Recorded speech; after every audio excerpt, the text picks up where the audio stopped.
미국의 위튼 대학에서 학생들을 대상으로 설문조사를 했습니다. 설문조사의 제목은 당신의 미래에 대한 꿈을 정확하게 기록하라라는 것이었습니다. 그런데 97%의 학생들이 그 꿈에 대해서 적지를 못한 것이었습니다. 나머지 3%의 학생들만 자신의 꿈을 제대로 정확하게 적어낸 것입니다.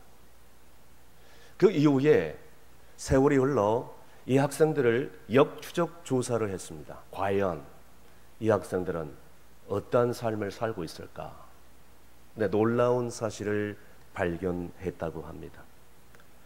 꿈을 제대로 적지 못한 97%보다 자신의 꿈에 대해서 정확하게 기록했던 그 3%가 현재 너무나도 행복하고 너무나도 진취적이고 너무나도 적극적인 그런 성공적인 삶을 살고 있다라는 결과가 나온 것입니다. 사랑하는 성도 여러분, 여러분들은 미래에 어떤 꿈을 꾸고 있습니까? 사람은 꿈을 꿔야 돼요. 그리고 꿈을 가져야 됩니다. 그 꿈을 가지고 최선의 삶을 살아가면요, 언젠가는 하나님이 때가 되면 반드시 이루게 될 줄로 믿습니다. 오늘 본문에 보니까요, 그 꿈을 이루는 과정을 소개하고 있어요. 그 꿈의 주인공은 바로 우리가 잘 알고 있는 요셉이라는 사람입니다. 오늘 본문의 6절 말씀 다 함께 읽습니다. 요셉이 그들에게 이르되 청하건대 내가 꾼 꿈을 들으시오. 아멘. 요셉은 야곱의 11 아들로서 그 당시 나이가 17살이라, 그러니까 오늘날의 요즘 같으면 고2에 해당되는 그런 나이입니다. 그런 어린 나이에 이러한 정말 현명한 신령한 꿈을 꾼다는 거 결코 쉽지가 않습니다. 여러분, 꼭 나이가 많아서 이런 신령한 꿈을 꾸는 것도 아니고요, 또 은사를 많이 받았다고 해서 신령한 꿈을 꾸는 것도 아니고요, 그리고 또 어떤 영적인 체험을 깊이 했다고 신령한 꿈을 꾸는 게 아니라는 것을 이 요셉을 통해서 우리가 잘 알고 있습니다. 다시 쉽게 말씀드리면 요셉이 꿨던 꿈은 하나님이 주신 꿈인데 미래를 예견하는 꿈이라고 볼 수 있겠습니다. 그래서 이러한 꿈을 꿔야 되는데 문제는 뭐냐? 우리가 그 꿈을 꾸고 있느냐는 거예요. 여러분 보세요. 꿈은요, 내가 예수 그리스도를 영접하고 성령님을 모시는 순간 그분과 함께 동행하는 모든 성도들에게 주시는 것이 바로 이 꿈이라는 것이에요. 꿈 꿀 수 있어요. 그 꿈을 가질 수 있단 말입니다. 그런데 오늘날의 수많은 사람들이 이 꿈을 꾸지도 않고 꿈을 꿨다 해도 쉽게 포기해버리고 그 꿈에 장애물이 있다고 해서 쉽게 낙심해버립니다. 그죠? 아침에 일어나면 밥 먹고 그리고 출근하고 일을 하다가 다시 퇴근하고 돌아와서 밥 먹고 그리고 TV 좀 보고 그리고 피곤하다가 잠들고 또다시 일어나고, 이런 다람쥐 쳇바퀴 돌던 그런 삶에 계속 영속적인 삶을 살아갈 수밖에 없는 것입니다. 여러분, 이렇게 인생을 살다가 나이가 들고 병들어 이 세상을 떠나면 삶에 무슨 의미가 있나요? 아무 의미가 없습니다. 그런데요, 모든 사람들이 이런 성공적인 꿈을 꾸고 있어요.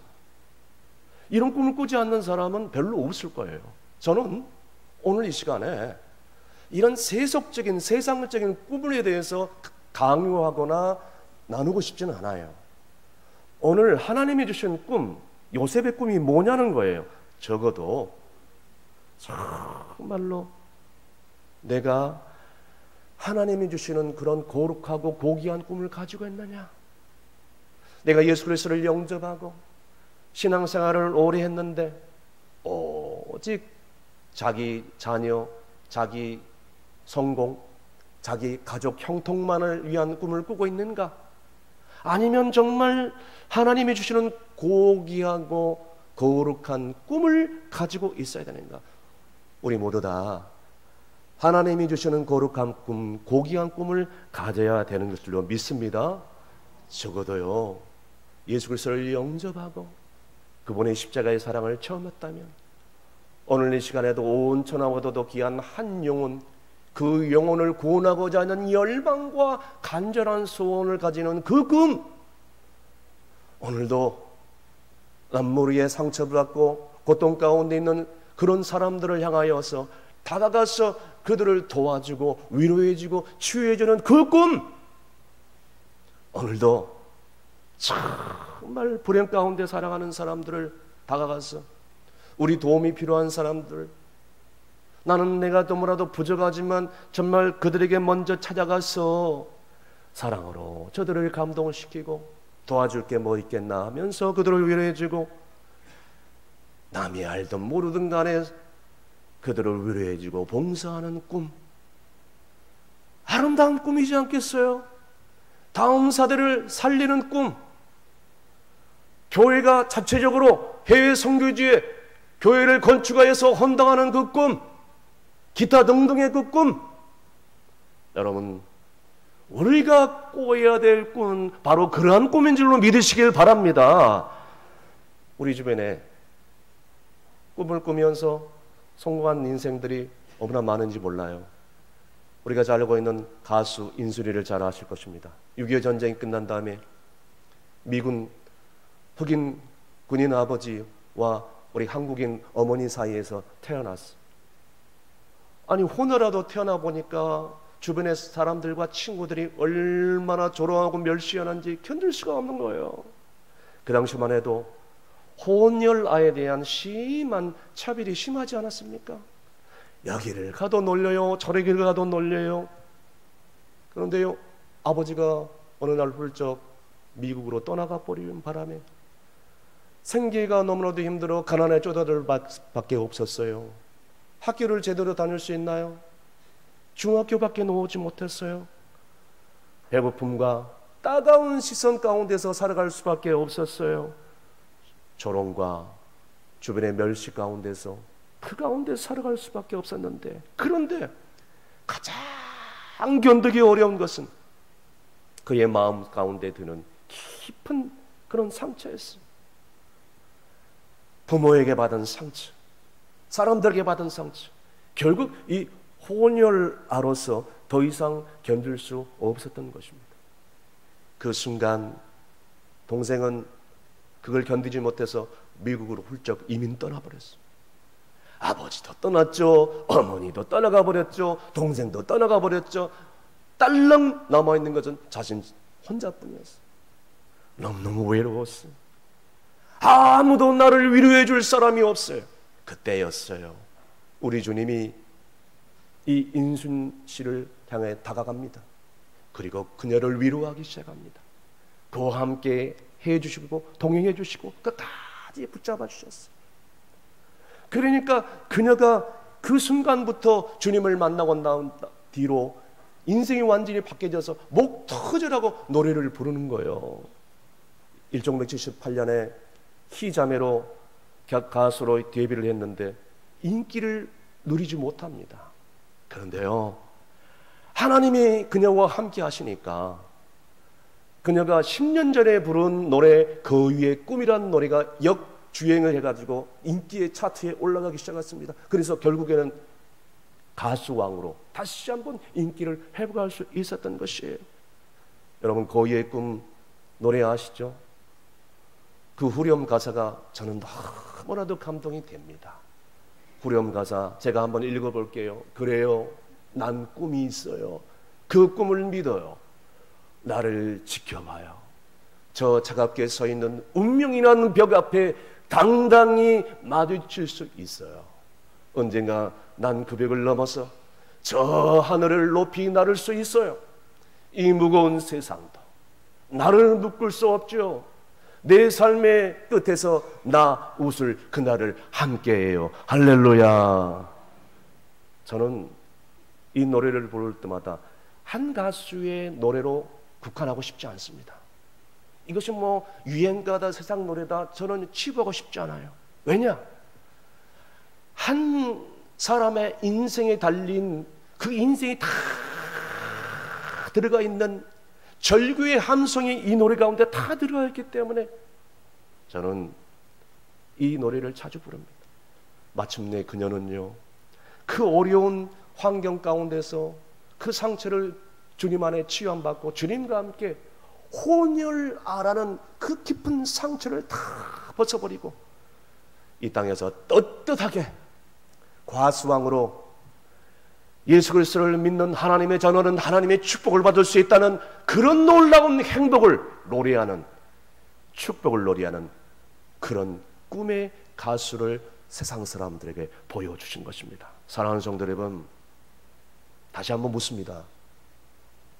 여러분에게는 어떤 꿈이 있습니까? 꿈이 없으면요, 그 사람은 사는 게 아니라고 누군가 얘기했어요. 그 사람은 살아있으나 마치 영락공원에 누워있는 시신하고 똑같다고 그랬어요. 삶의 절망 가운데서 여러분, 이 인순이라는 자매가 절망 가운데서 계속 살아갔다면 어떻게 했습니까? 꿈이 없었다면 어떻게 했을까요? 노래 가사처럼 거위가 날 수가 있나요? 그건 불가능한 일이에요. 그럼에도 불구하고 현실적으로 너무나도 아프고 고통스럽고 불가능한 일이지만 그녀에게는 이 꿈이 있었다는 사실을 주목할 수 있기를 바랍니다. 요즘처럼 얼마나 힘든 현실 속에서 여러분, 우리가 가져야 될 것이 있다면 단 한 가지, 이 꿈이라는 것이에요.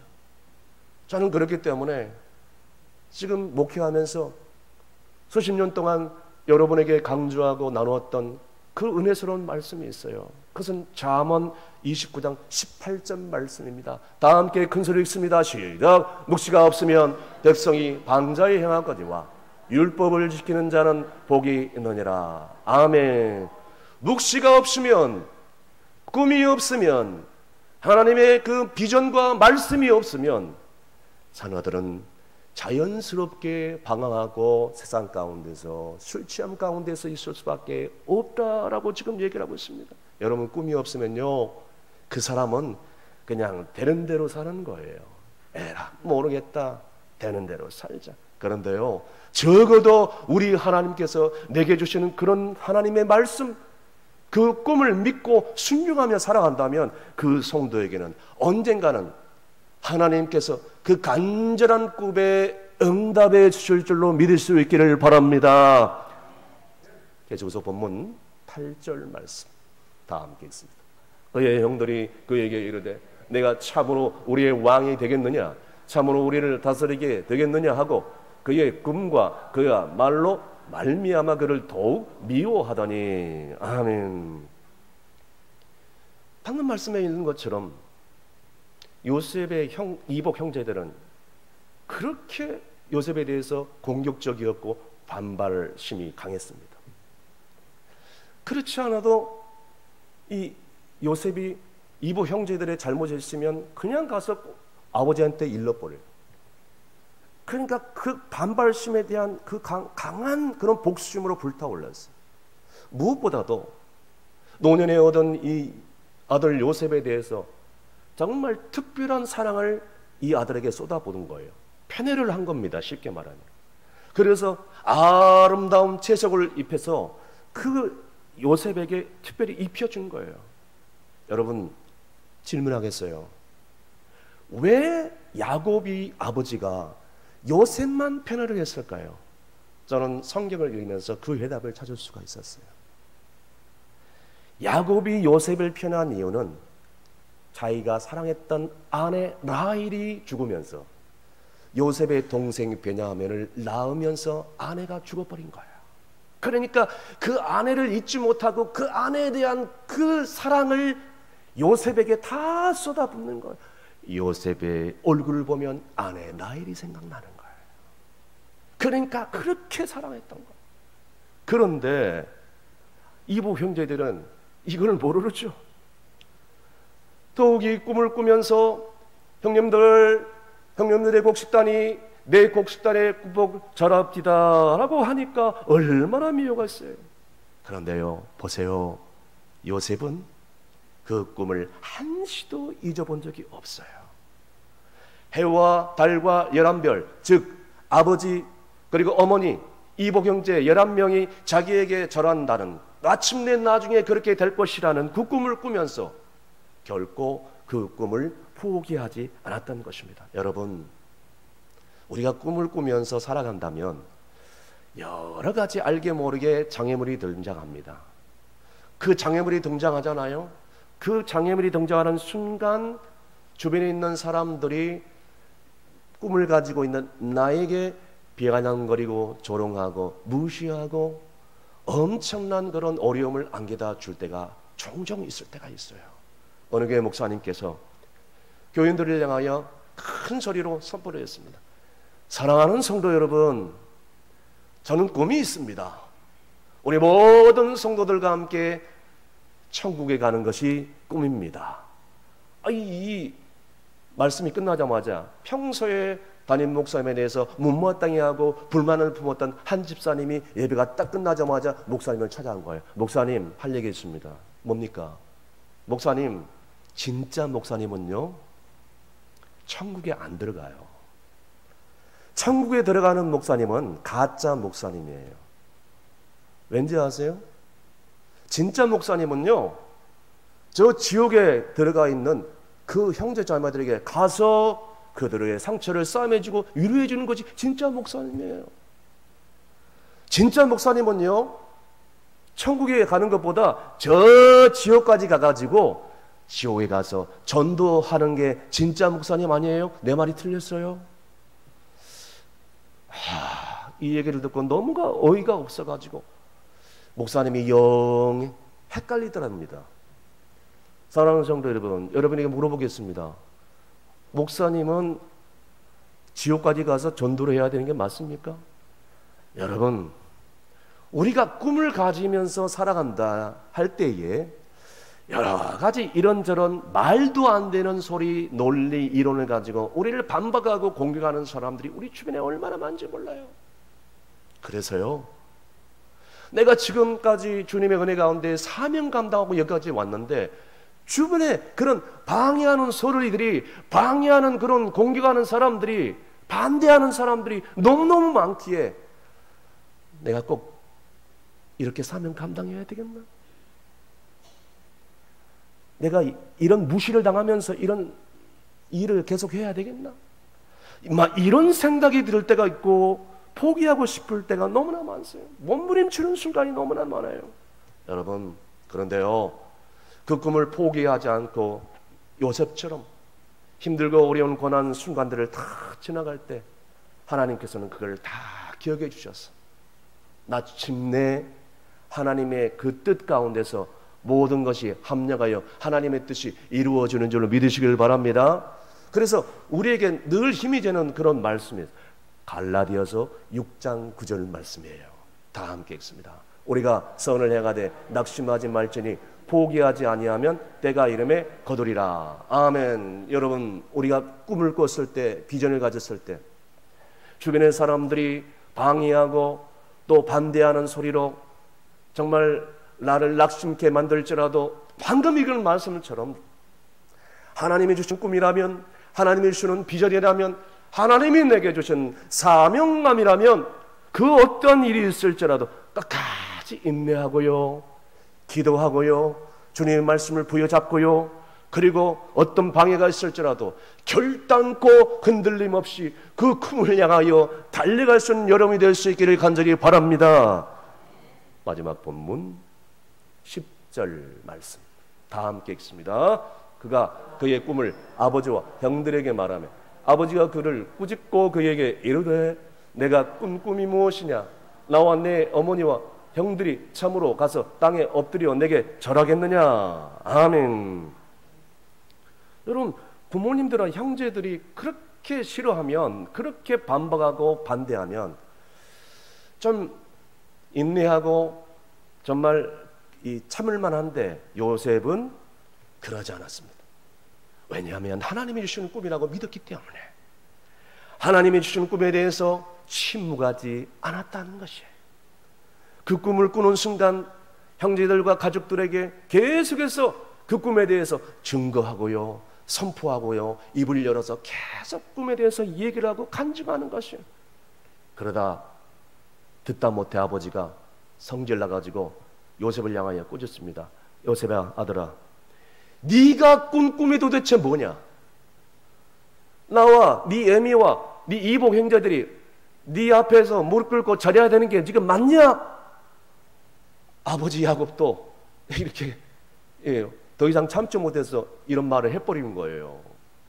그러니까 이복 형제들이 더욱더 난리 법석을 떤 것입니다. 계속해서 이 형제들이 요셉에 대해서 공격하고 분노하고 미워하게 되는 거예요.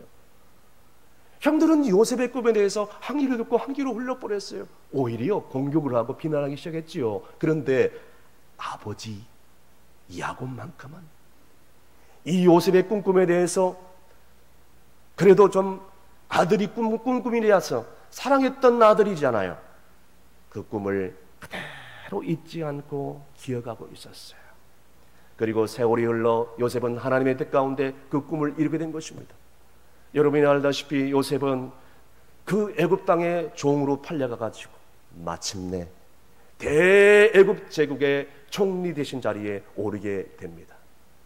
그리고 야곱과 그 11 형제들이 자기 고향 가나안 땅에 가뭄이 들어서 결국 고향을 떠나서 애굽 땅으로 지금 찾아왔다가 마침내 총리 되신 이 돼버린 이 아들 요셉 앞에 무릎 꿇고 이마에 땅을 대고 절하는 그런 지금 현실이 돼버리고 만 것입니다. 다시 말씀드려서 요셉이 꾼 꿈이 오랜 시간이 흘러 최선을 다하여 하나님과 동행하면서 살았더니 그 꿈이 바로 현실로 되게 된 것입니다. 그뿐만 아니라 야곱뿐만 아니라 야곱의 모든 가족들, 그리고 이스라엘의 모든 민족들을 구원하는 구원의 역사를 이루지 않았습니까? 할렐루야. 사랑하는 성도 여러분, 우리가 꾼 꿈에 대해서 여러분 주변 사람들에게 부끄러워하지 마시고 담대하게 증거하고 선포하시길 바랍니다. 그리고 그 꿈을 꾸었다면 이것이 바로 하나님이 주시는 꿈이라면, 이것이 바로 하나님이 기뻐하시는 꿈이라면 어떤 방해가 있을지라도 주저하지 말고 그 꿈을 향하여 최선을 다하여 성실하게 다가가면 반드시 하나님께서 때가 참에 이루게 될 줄로 믿습니다. 직장일을 나가는 딸이 있었는데 그 딸을 위해서 손주 둘을 돌보는 할머니가 있었어요. 아이들을 학교 보내랴, 그리고 학교에서 오면 또 학원 차량 탑승시키고 학원 보내랴. 이 할머니가 막 이러다 보니까 정신없이 바쁘게 지내는 거예요. 그러다 보니까 이 자기 손주뿐만 아니라 손주들 친구들 다른 아이들까지 알게 되었고 학부모들까지 인사를 나누게 되었어요. 그러다 보니까 문득 드는 생각이 이렇게 하면서 전도를 하면 되겠다라는 생각이 든 거예요. 그 순간 교회 전도지를 가지고 주변에 있는 젊은 학부모들에게 계속 나눠줬습니다. 친정어머니의 마음을 품고 반찬통에 반찬을 맛있게 만들어가지고 반찬도 학부모들에 나눠주고 또 필요하다면 선물도 주는 그런 일을 했어요. 비주얼은 시어머니 같은 그런 비주얼인데 가만히 보면 삶을 보니까 젊은 30, 40 학부모들 사이에 인기가 짱이에요. 그 할머니 하면 다들 그냥 환호하고 반기는 거예요. 그러다 보니까 아이들 이 부모들 가운데 퇴근이 늦은 그 아이들 데려다가 아주 맛 좋은 유기농 빵집에 데려가서 빵 사줘요. 분식집에 들어가서 분식 사줘요. 돌봐줘요.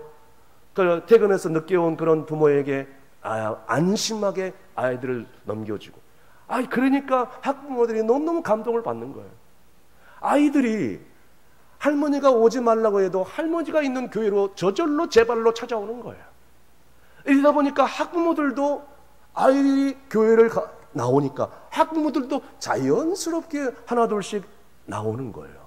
심지어 손주가 다니는 학원 원장님도 제 발로 교회에 와가지고 예배를 함께 드리기 시작하는 것입니다. 그렇게 자기 손주들을 돌보고 주변의 아이들을 돌봤던 60대가 넘은 이 할머니, 평범한 이 할머니, 바로 성안교회 박순자 권사님이신데, 이분이 1년 사이에 3040 젊은 학부모들을 100명 이상 전도를 해버리고 만 거예요. 그리고 노예에서 주관하는 전도황 치상에 오르게 되고, 그리고 거기에 끝이지 않고 너무나도 감사해서 그 경험을 바탕으로 할머니 전도법이라는 그런 책을 발간하게 되었어.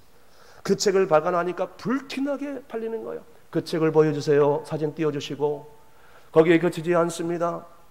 이 60대가 넘은 할머니가 그렇게 전도왕이 되니까 노예에 막 여러 교회에서 가서 전도 집회 좀 해달라고, 간증 집회는 해달라고, 온 전국교회 불러다니면서 전도 간증 집회를 하면서 바쁜 나날을 보낼 수밖에 없었던 것입니다. 할렐루야, 할렐루야. 요엘서 2장 28절에 우리에게 도전해 주는 말씀이 있습니다. 요엘서 2장 28절 말씀 다 함께 읽습니다. 그 후에 내가 내 영을 만민에게 부어주리니 너희 자녀들이 장래일을 말할 것이며, 따르겠습니다. 너희 자녀들이 장래일을 말할 것이며, 너희 늙은이가 꿈을 꾸며, 너희 젊은이들이 이상을 볼 것이다. 동의하시면 아멘 하시길 바랍니다. 말씀의 결론을 냅니다. 여러분들은 어떤 꿈을 꾸고 있습니까? 그 꿈을 포기하셨습니까? 아니면 허황된 꿈을 꾸고 있습니까? 사랑하는 성도 여러분, 오늘 이 권사님처럼 성경에 나와 있는 요셉처럼 주님 안에서 하나님이 기뻐하시는 꿈을 꾸고, 이 꿈을 가지고 어떤 방해물이 있을지라도 포기하지 않고 그 꿈을 이룰 때까지 끝까지 최선을 다하여 하나님 말씀 앞에 순종하면서 살아간다면 언젠가는 풍성한 꿈을 이루게 될 것이고, 그리고 이제는 꿈이 현실이 되는 놀라운 기적의 역사가 여러분의 삶 가운데 있기를 주의 이름으로 축원합니다. 기도하시겠습니다. 저희를 통하여 하나님의 꿈을 이루시길 원하시는 하나님 아버지, 한 번 주어진 인생 그냥 아무런 의미 없이 왔다가 떠나갈 수밖에 없는데, 주여, 지난날의 삶을 돌이켜볼 때 너무 헛되이 살아왔음을 이 시간에 고백합니다. 이제라도 남은 생에 주님 안에서 주님이 기뻐하시는 선한 꿈을 꾸며 그 꿈을 가지고 결코 포기하지 않게 해주시고, 끝까지 최선의 삶을 다하여 증거하며 열매 맺는 삶을 살게 하여 주시옵소서. 그렇죠. 그렇게 살아갈 때 머지않아 그 꿈을 이루게 되고 그 감격과 보람과 기쁨의 날을 꼭 맞이하게 될 줄로 믿사오며 예수님의 이름으로 기도합나이다. 아멘.